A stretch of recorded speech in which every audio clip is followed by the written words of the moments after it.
지난 2주간 동안 특별 새벽 기도회를 우리가 진행했습니다.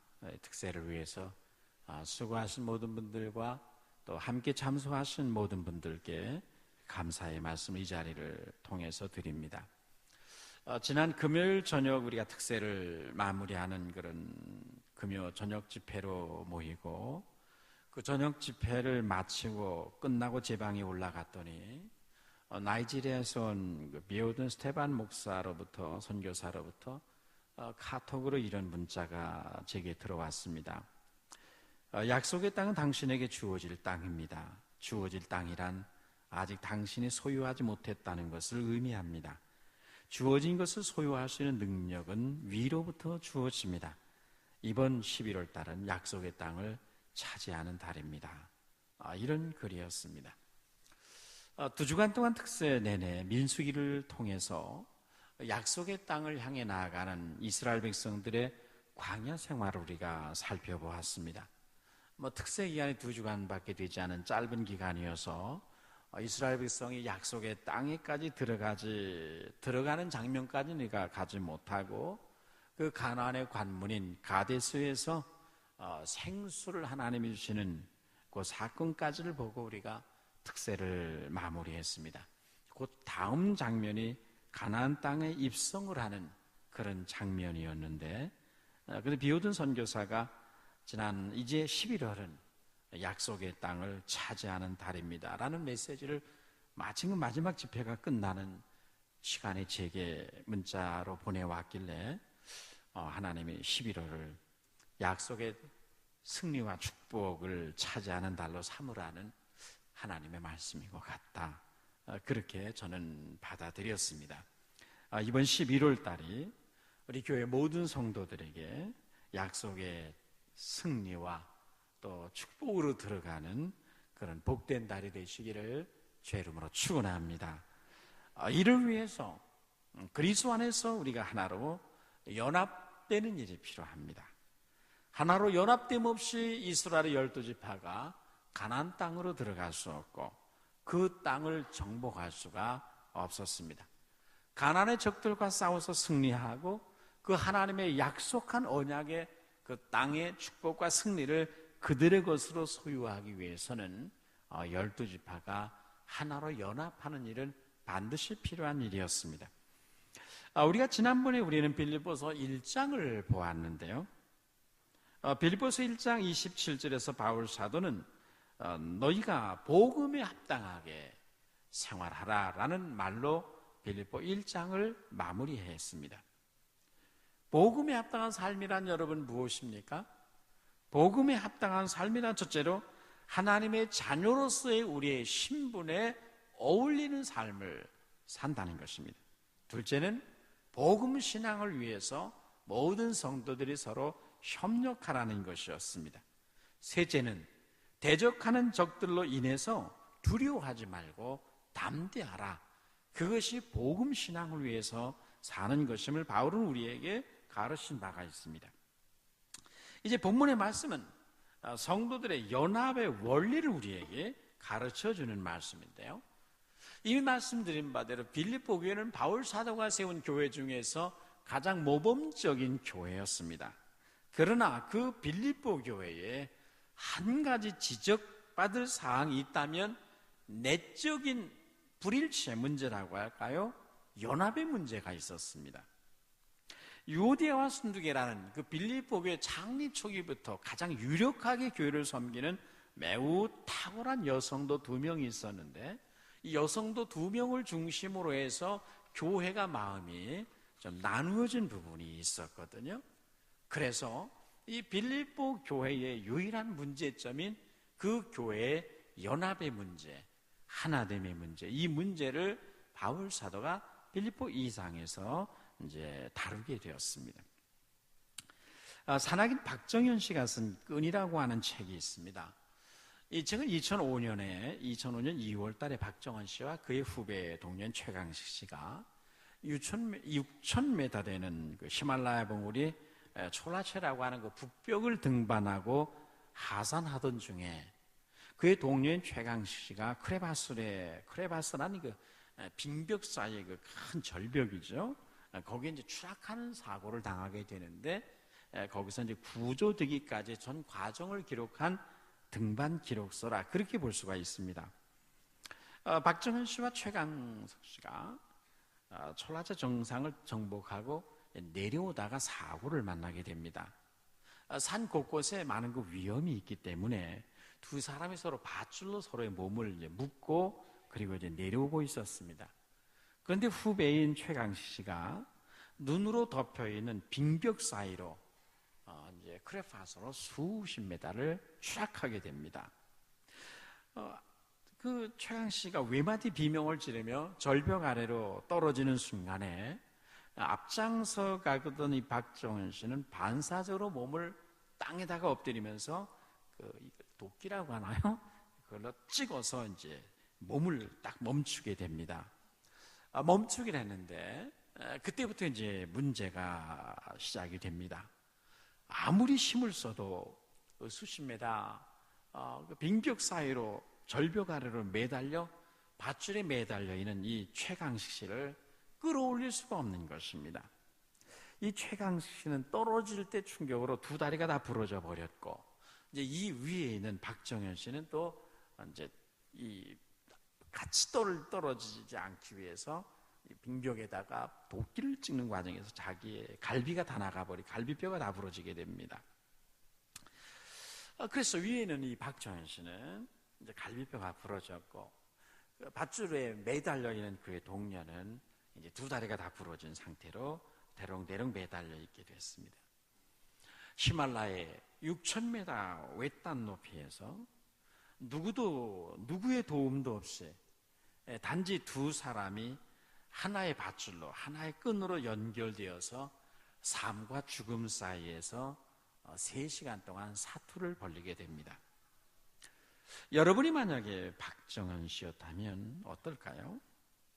3시간 동안 절벽에서 갈비뼈가 부러진 채 그 빙벽 아래 떨어져서 자신과 몸을 줄로 매달린 채 대롱대롱 매달려 있는 한 사람을 여러분이 끌어올려야 된다면 그 죽음의 순간에 여러분은 어떤 생각을 하겠습니까? 아마 거의 모든 사람이 줄을 끊어버리고 싶다는 그런 생각을 했을 것입니다. 내가 살려면 이 줄을 끊어버려야 됩니다. 내가 이 밧줄을 끊으면 그 아래, 절벽 아래에 매달려 있는 사람은 뭐 당장에 죽게 됩니다. 떨어져서 죽게 되죠. 이 박정현 씨도 이 줄을 끊어버리고 싶다는 생각을 수없이 하게 됩니다. 그렇지만 그럴 수가 없는 것입니다. 끈으로 두 사람의 몸을 묶고 있었기 때문에 이 줄이 생명줄이었거든요. 생명은 하나였습니다. 이 줄을 자신이 끊는 순간 자신은 살 수 있지만 매달려 있는 사람은 그대로 절벽 아래로 떨어져서 죽게 되어 있었기 때문입니다. 3시간 동안의 사투 끝에 최강식 씨가 간신히 빙벽의 절벽으로부터 드디어 끌어올려졌습니다. 죽음과 같은 그런 시간들이었어요. 그러나 이제 갈비가 다 부러진 사람이, 두 다리가 다 부러진 사람을 데리고 6,000m의 높이에서 산 아래로 내려온다는 것은 이건 또 죽음의 사투를 벌리는 일이었습니다. 안경을 잃어버려서 앞은 보이지 않고 모든 것이 그냥 하얗게만 보이고, 한 사람은 두 발이 다 부러져서 그 산을 내려오는데 이제 5일 동안이나 그 산을 기어서 내려오게 됩니다. 둘이 서로 의지하면서 밧줄로 계속 묶은 채 5일 동안에 걸쳐서 드디어 내려와서 마치 네팔 노인의 집까지 기어와서 발견되게 됩니다. 너무 오랜 시간 동안 추위에 노출되어 있어서 그들이 구출되었지만은 너무나 동상에 그 손과 발이 썩어가서 박정현 씨는 10개의 발가락과 8개의 손가락을 자르게 되고, 최강식 씨는 10개의 발가락과 9개의 손가락을 잘라야 됐습니다. 그렇지만 그 손가락과 발가락을 포기하고서라도 결코 밧줄을 끊고 버릴 수가 없었다는 거죠. 포기할 수가 없었습니다. 그저 살아있게만 해달라고 수없는 기도를 드리게 됩니다. 그 책의 이야기를 이렇게 보면서 우리도 똑같다는 생각을 하게 됩니다. 하나님이 지금 구원의 끈을 포기하지 아니하시고 우리를 잡아당기고 계십니다. 난 절대로 너를 포기할 수 없다. 십자가에서 손과 발에 못을 박히고 옆구리에 창을 찔리고 피를 다 쏟더라도 나는 너를 포기할 수 없어. 그 주님은 생명줄을 끊지 아니하시고 우리를 끝까지 잡아당기고 계셨거든요. 때때로 교회의 끈에서 벗어나고 싶다는 생각을 여러분 안 해보셨습니까? 교회 기관이나 부서의 끈이 부담스럽다고 여겨지는 분들이 있을 것입니다. 어쩌다 결석을 하면 교구에서 전화가 가고 신방을 가고 포기하지 아니하고 계속해서 잡아당길 때 여러분 귀찮다는 생각을 할 것입니다. 차라리 줄을 끊어버리고 싶다는 생각은 여러분 안 하십니까? 여러분의 끊어버리고 싶은 교우관계, 가족관계는 사실 함께 사는 생명줄입니다. 우리 그리스도인들은 생명줄로 주님께 묶여있고 서로 간에 사랑의 줄로 묶여있는 사람들입니다. 우리 어떤 경우에는 이 줄을 끊어버리면 내가 편안할 것 같고 살 것 같습니다. 물론 그렇습니다. 그러나 이 사랑의 줄을 잘라버리면 사망의 절벽 아래로 떨어지는 사람이 있습니다. 그래서 우리는 그가 귀찮아 해도 그 줄을 끊어버리지 아니하고 계속해서 끌어당겨 올리는 거거든요. 바울 사도는 4절의 마지막에서 나의 기쁨을 충만하게 하라고 했습니다.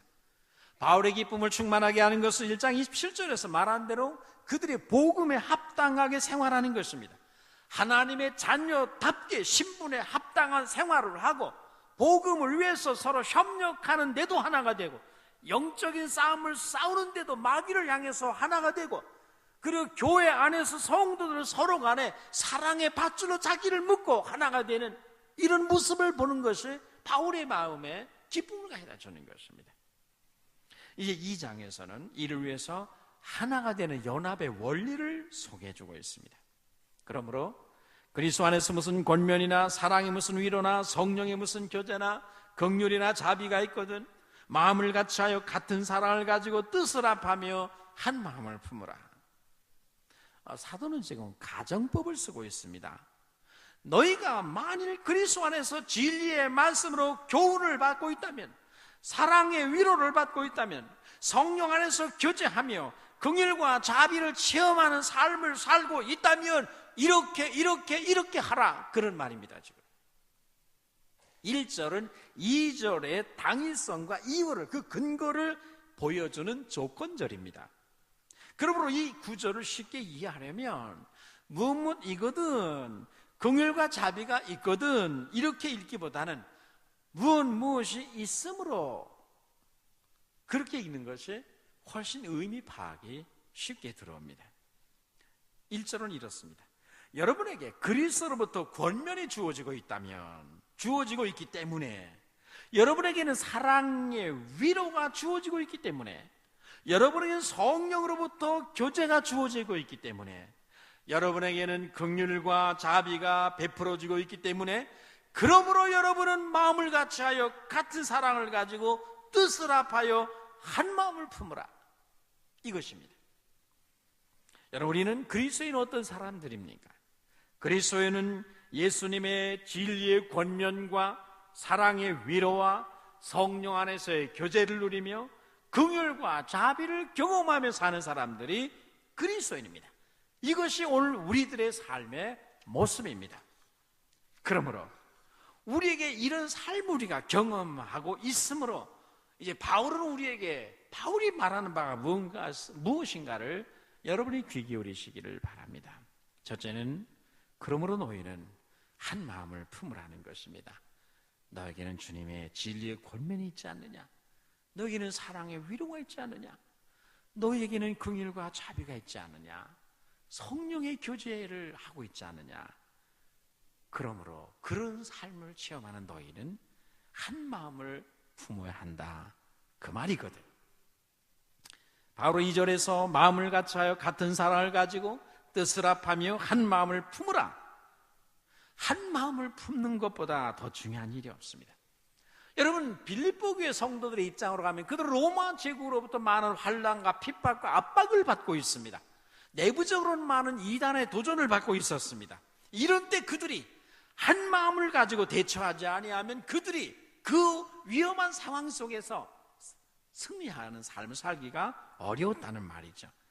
여러분, 교회가 고난 속에서 하나님이 주신 사명을 감당하고 사단의 세력과 영적인 선한 싸움을 싸워 이기려면 제일 먼저 요구되는 것이 뭐냐면 한 마음을 품는 거예요. 서로 하나로 연합되어야 하는 것이죠.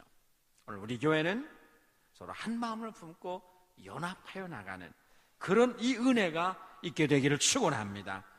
우리가 주님을 섬길 때, 교회를 섬길 때 우리는 무엇보다도 첫 번째로 한 마음을 품는 것이 필요하단 말이죠. 우리에게는 어떨까요, 여러분? 우리 당회는 어떨까? 주님 보시기. 재직회는 어떨까요? 성가대는 어떨까요, 여러분? 우리는 모두가 한 마음을 품고 있는 것인가? 우리가 한 마음이 되려면 어떻게 해야 되는가? 마음을 같이 하라고 했습니다. 마음을 같이 하여라는 말은 같은 생각을 한다는 거예요. 서로 다른 것을 생각하면 마음이 갈라지게 됩니다. 같은 것을 생각하라는 거예요. 여러분, 같은 것이 무엇입니까? 주님을 생각하는 마음, 주의 영광을 앞세우는 마음, 교회 유익을 먼저 생각하는 마음, 성도들의 유익을 먼저 배려하는 마음, 이런 생각이 같아야지만 우리의 마음이 한 마음이 될 수 있다는 거죠. 진심으로 교회를 사심없이 생각하는 마음, 이런 마음을 우리가 갖고 있어야 모든 사람이 이 같은 생각을 가져야 우리는 하나가 될 수가 있고 한 마음이 될 수가 있는 것입니다. 서로가 다른 것을 생각하면 결코 교회가 한 마음이 될 수가 없다는 것이죠. 그리고 그 교회는 마귀에게 패배를 당하게 됩니다. 성도들이 언제나 주님을 생각하는 마음이 있지 않습니까? 언제나 교회 유익을 앞서 생각하는 마음이 우리에게는 있거든요. 하나님의 영광을 먼저 생각하는 마음이 우리에게 있다는 말이에요. 그래서 언제나 우리는 이 마음을 같은 이 마음을 생각함으로, 이 마음을 품음으로 우리 마음을 하나로 늘 묶어가는 그런 성도들이 되시기를 축원합니다. 같은 사랑을 가지고 라고 했는데요, 같은 사랑이 무엇입니까? 우리 하나님과 예수 그리스도에 대한 우리의 사랑이고 교회와 성도들을 향한 사랑을 말합니다. 우리가 한 마음을 품으려면 같은 사랑을 가져야 됩니다. 주님을 향한 사랑, 주님이 우리를 향한 그 사랑을 모두가 같이 생각을 해야 마음이 모아지는 거예요. 그래야 사랑으로 우리가 하나로 묶여지게 됩니다. 그 사랑을 가지고 뜻을 합하는 교회, 뜻을 합하는 성도, 우리의 공동체는 그런 공동체가 되기를 주의 이름으로 축원합니다. 유진 피터슨은 메시지라고 하는 그의 현대어 번역에서 이 구절을 서로 속 깊은 벗이 되십시오, 그렇게 번역을 했어요.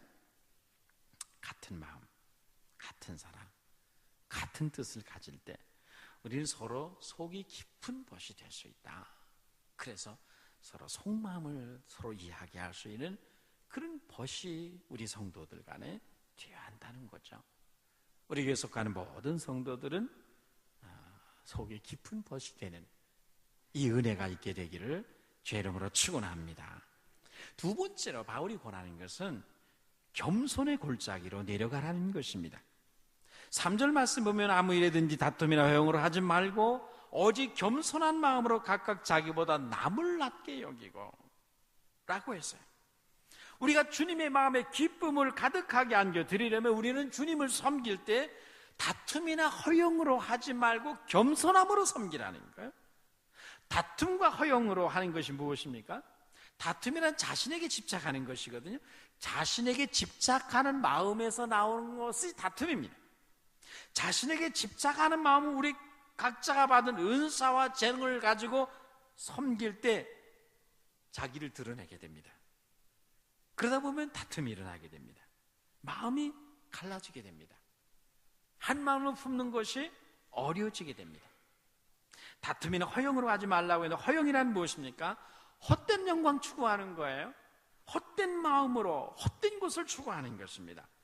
그러다 보니까 없는 것도 있는 척 해야 되고 모르는 것도 아는 척 해야 됩니다. 이 허영심은 쓸데없는 것을 가지고 자신을 과시하는 거거든요.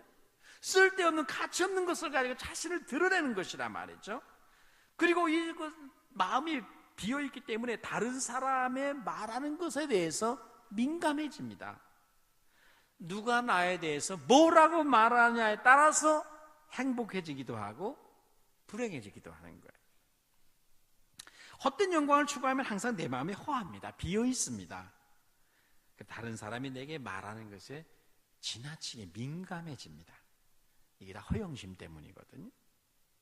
우리 이런 모습을 사도행전에서 아나니아 삽비라 사건에서 보게 됩니다. 바나바가 자기의 밭을 팔아서 하나님께 드림으로 해서 온 성도들로부터 사랑과 칭찬과 존경을 받는 모습 보면서 아나니아 삽비라는 나도 저렇게 성도들의 칭찬을 받고 싶다는 허영심을 탐하게 됩니다. 그래서 자신의 모든 소유를 팔아가지고 일부는 감추고 사도들 앞에 나가서 자신의 모든 소유를 다 팔아가지고 왔다고 내놓게 됩니다. 근데 사실 어느 한 사람도 그의 재산을 팔라는 말하는 사람도 없고 사도들도 그의 소유를 팔으라는 말 한 적도 없습니다.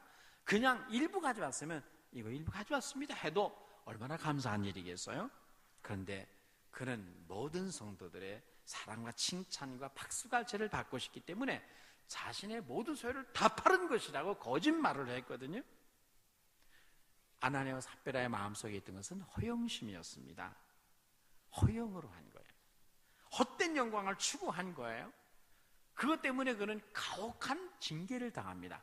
교회가 그저 막 성장하고 있는 과정이었기 때문에 교회 질서를 잡기 위해서 우리가 생각하기엔 좀 과다하리만큼 하나님이 아나니아와 삽비라를 징계하게 됩니다.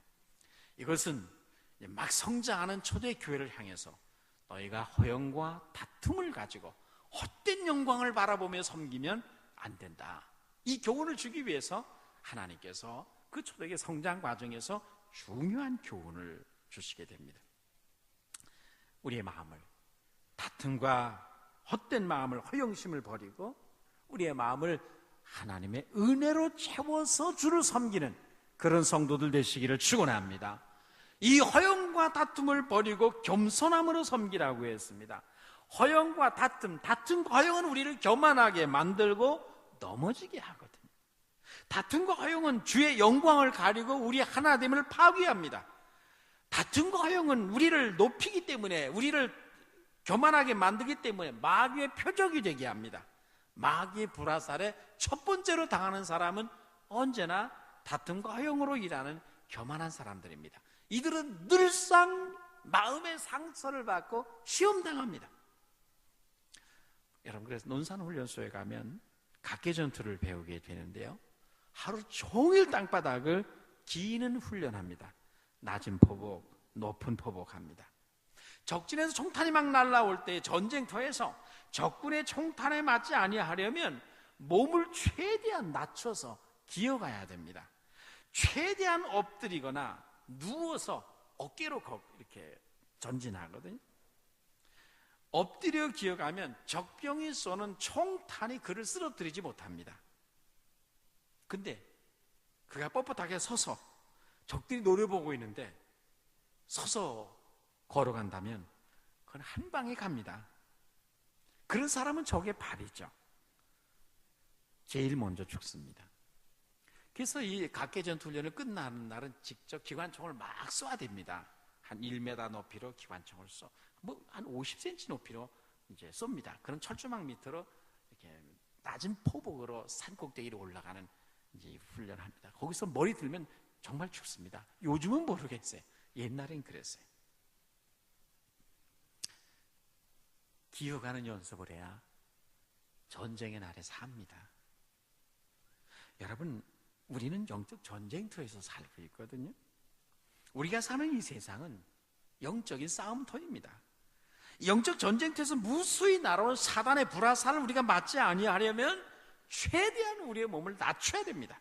겸손한 자는 마귀가 쏘는 불화살을 맞지 않습니다. 교만하기 때문에, 뻣뻣하게 일으켜 세우기 때문에, 몸을 들기 때문에, 섰다고 생각하기 때문에 마귀의 표적이 되는 것이고 불화살을 맞는 거거든요. 그래서 성도들은 낮은 자세로 엎드리는 법을 배워야 되는 거예요. 우리 엎드려서 기어가는 연습을 해야 됩니다. 그래야 마귀에게 패배당하지 아니하고, 겸손한 사람, 엎드리는 사람은 마귀가 결코 쓰러뜨리지 못하게 됩니다. 여러분, 베드로처럼 스스로 섰다고 생각해서 자만에 빠져서 큰 소리치다가 넘어지는 그런 성도들 되지 않기를 바랍니다. 베드로는 스스로 섰다고 생각을 했어요. 이 베드로의 교만, 자만한 마음을 주님이 보셨기 때문에 그를 경고합니다. 기도하자. 시험에 들지 않게 기도하라. 이 결정적인 순간에, 그런데 베드로는 자만에 빠져있기 때문에 기도하지 않고 잠잤습니다. 주님은 3번 경고했는데 3번 다 잠잡니다. 마지막 최후의 만찬에서 주님은 이 베드로의 교만을 보고 3번 경고합니다. 너희 중에 한 사람이 나를 팔리라. 이 손에, 지금 나와 함께 손에 떡을 짚는 자가 나를 팔리라. 예수님이 3번 계속 경고합니다. 그런데 그때마다 베드로는 큰 소리 칩니다. 절대 죽을지언정, 다른 사람은 다 버릴지라도 나는 주님을 버리지 않습니다.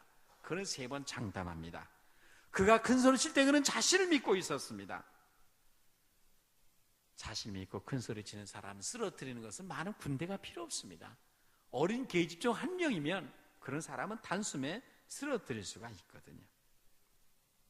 자기를 안 알아준다고 밤낮 시험 들고, 다른 사람들이 자기를 바라보는 눈빛이 다르다고 교회를 나오니 안 나오니, 이런 사람은 다 마음이 높아져 있기 때문에 그런 시험 드는 거거든요. 낮은 사람, 기어다니는 사람, 엎드려서 사는 사람은, 하나님 앞에서 엎드려 사는 사람은 누가 남을 어떻게 보든지 그것 때문에 내 신앙이 자빠지고 넘어지지는 않는다 말이죠. 하나님 앞에서 겸손함으로 하나됨을 유지하는 그런 교회 성도들 되시기를 축원합니다. 겸손이 뭡니까, 여러분? 겸손은 하나님 앞에서 자신을 보는 것입니다. 하나님 앞에서 자신을 보면 자신의 모든 나은 것이 자기의 잘남이 아니라 주님의 은혜인 것을 알게 됩니다. 그래서 항상 자신보다 남을 낮게 여깁니다. 하나님의 은혜 앞에서 다른 사람의 가치와 존귀함을 보게 됩니다. 이 사람이 나보다 더 가진 것이 많고 잘난 것이 많고 능력이 있기 때문에 나보다 낮게 여기는 것이 아니거든요. 하나님 앞에서 하나님이 그 영혼을 소중하게 여기는 것을 보니까 그를 소중하게, 그 가치를 인정하는 거예요. 그가 나보다 연약한 것처럼 보이면 그 사람에게 주신 하나님의 은혜를, 내게 주신 하나님의 은혜를 저 사람에게 줬다면 저 사람은 나보다 주님을 훨씬 더 사랑할 거다, 그렇게 생각하는 거예요. 이게 겸손이거든요. 이것이 교만을 피해가는 방법입니다. 본문 말씀에서 겸손한 마음으로 자신보다 남을 낮게 여기라고 했습니다. 언제나 우리가 위기를 당할 때마다, 교만한 마음이 싹이 나려고 할 때마다, 다른 사람이 업신여기고 무시될 때마다 하나님이 내게 주신 은혜를 저 사람에게 줬다면 그는 나보다 훨씬 더 존귀한 모습으로 주님을 섬길 것이다, 이런 마음 가지고 우리의 마음을 끊임없이 낮춰가는 여러분 되시기를 축원합니다. 겸손한 사람은 자기보다 남을 항상 낮게 여기고 그에게서 늘 은혜를 보는 거예요. 하나님의 은혜를 찾습니다. 장점을 보려고 합니다. 그것이 겸손한 마음이죠. 주님의 사랑의 눈으로 그를 보게 됩니다.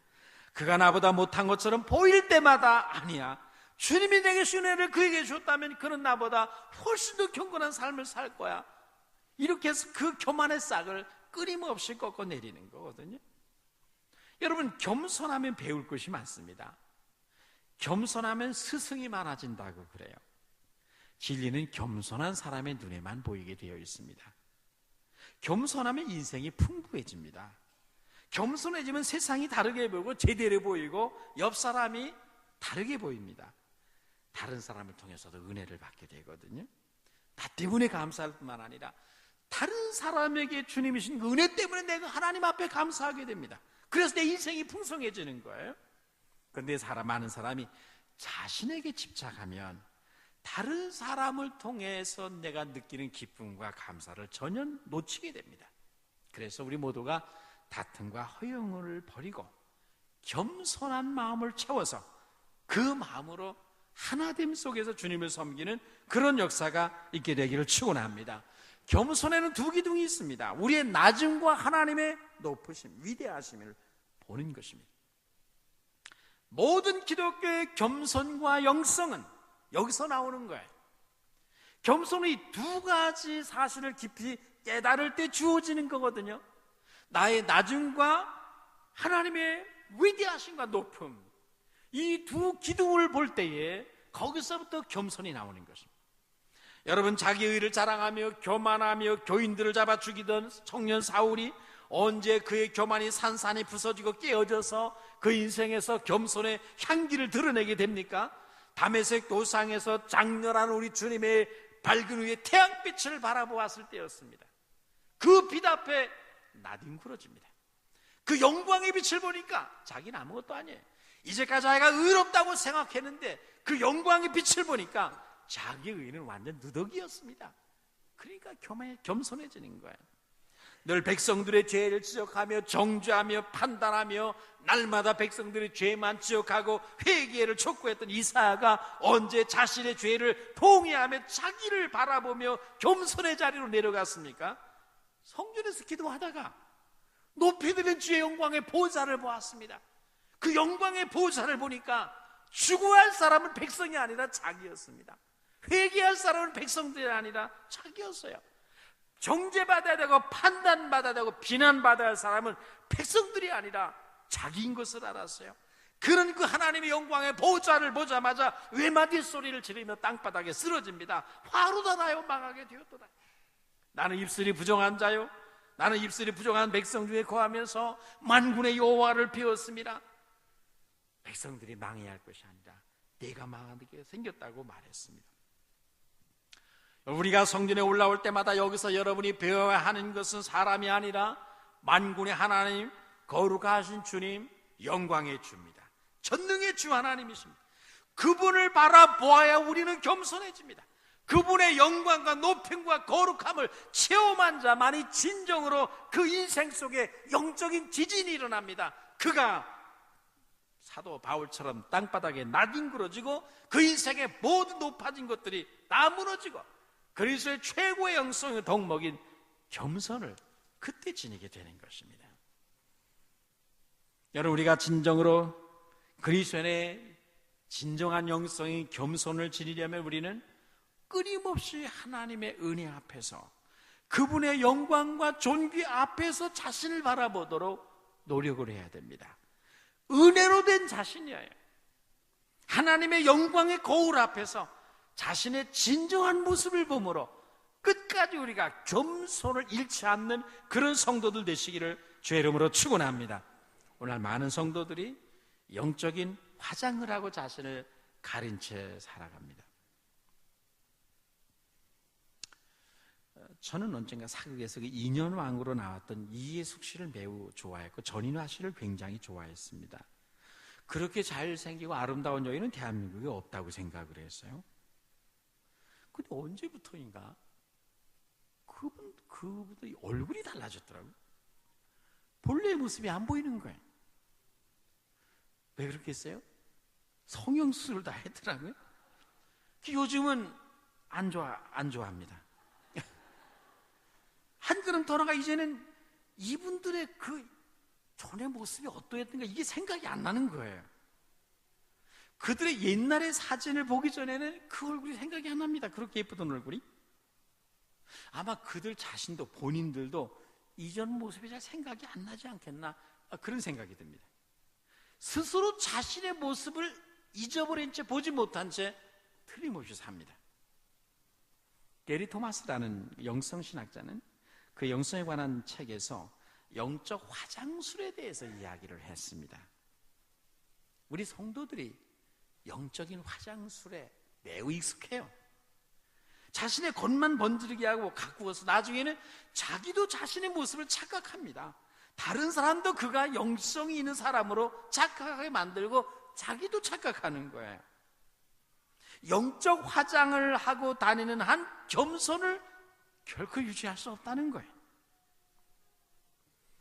우리는 높으신 하나님을 진정으로 알고 그 하나님의 은혜와 사랑 앞에서 티끌 같은 우리 자신의 모습을 보게 될 때 우리는 우리 자신을 자랑하지 아니하고 주님의 은혜를 자랑하게 될 것입니다. 겸손히 그분의 발 앞에 엎드리는 삶을 살게 되고 언제나 이 험악한 전쟁터에서 겸손한 자 하나님의 영광 앞에 엎드려서 사는 그런 성도의 모습을 지니게 될 것입니다. 그렇지 않으면 우리는 거룩한 척 할 수 있고 겸손한 척도 할 수 있습니다. 여러분 저도 많이 그럽니다. 그러나 진정한 겸손은 조작될 수 있는 것이 아닙니다. 겸손은 내가 어떤 사람인가를 알고 자신에게 솔직해질 때 얻어지는 것이거든요. 여러분 다메섹 도상에서 주님의 찬란한 영광의 빛 앞에 엎드러졌던 사울처럼 성전에서 높이 들린 영광의 보좌를 바라보고 그 영광 앞에 자신이 얼마나 낮은 것을 알고 화로다 날망하게 되었다라고 탄식했던 이사 선자처럼 날마다 우리 주님을 바라보고 또 바라보므로 좌우를 살피는 것이 아니라 계속 위를 바라봄으로써 끊임없이 낮아지고 또 더 낮아져서 겸손의 골짜기로 내려가 서로를 존귀 여김으로 우리가 서로 겸손의 줄로 하나로 묶어서 연합된 모습으로 우리 주님을 섬기는 그런 교회 되시기를 축원합니다. 마지막으로 너희가 서로를 돌아보며 격려하라고 했습니다. 4절에서 각각 자기를 돌아볼 뿐더러 또한 각각 다른 사람의 일을 돌아보아 나의 기쁨을 충만하게 하라. 두 단계로 나누어지는데요. 첫째는 각각 자기의 일을 돌아보라고 했습니다. 먼저 자기를 돌아보는 거예요. 먼저 남을 보는 게 아니라 먼저 자기를 보는 거예요. 내가 주님을 한번 잘 섬겨보려고 해도, 내가 다른 이들과 좀 잘 협력해서 섬겨보려고 해도 남이 나를 싫어하는 이유가 도대체 뭔가? 왜 내 의도와는 다른 결과가 항상 나오는가? 자기를 돌아봐야 돼요. 혹시 내가 다툼과 허용으로 하고 있는 것은 아닌가? 왜 사람들이 나하고 어울리는 걸 싫어할까? 내 마음에 교만이 있지는 않는가? 먼저 자기를 돌아봐야 돼요. 자기를 먼저 점검하고 돌아봐야 됩니다. 그리고 나서 다툼과 허용을 버리고 그 겸손한 마음을 가지고 이제 두 번째로 다른 사람을 돌아보는 것입니다. 교만한 마음, 다툼과 허용에 찬 마음을 가지고 다른 사람을 바라보면 무시합니다. 판단하고 정죄하고 그를 업신여기게 됩니다. 그러나 다툼과 허용의 마음을 먼저 자기를 바라보고 버린 다음에 겸손의 마음을 가지고 이제 그때 다른 사람을 보면 그 사람이 존귀하게 보여요. 그 사람의 가치를 인정하는 거예요. 우리 예수님이 사랑하는 이 사람, 나도 사랑하게 되는 거예요. 주님이 그를 긍휼히 여기시니까 나도 그를 존귀하게 여기는 거예요.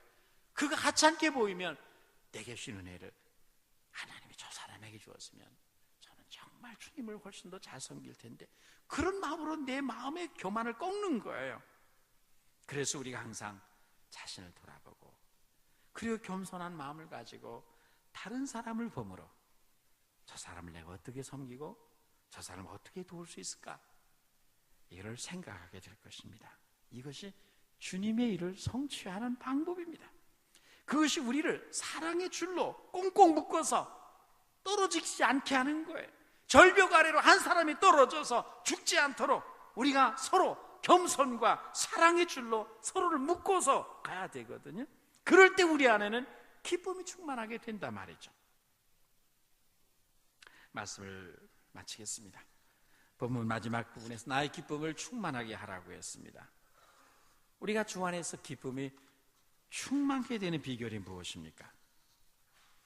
앞에서 말씀드린 대로 초라제 정상에서 내려오다가 빙벽 사이로 수십 메다 낭떠러지로 떨어진 동료 후배를 마침내 죽음의 절벽에서 끌어올릴 수 있었던 것은 두 사람을 묶고 있었던 밧줄 때문이었습니다. 그 줄을 힘들고 괴로워도 잘라버리지 않았기 때문에 그 사람을 살릴 수 있었고 둘이 같이 사는 거예요. 우리를 묶고 있는 줄이 무엇입니까? 그 줄이 잘라지진 않았습니까, 여러분? 아니, 나만 살기 위해서 귀찮아서 다른 사람과 묶여있는 이 사랑의 줄을 끊어버리진 않았습니까?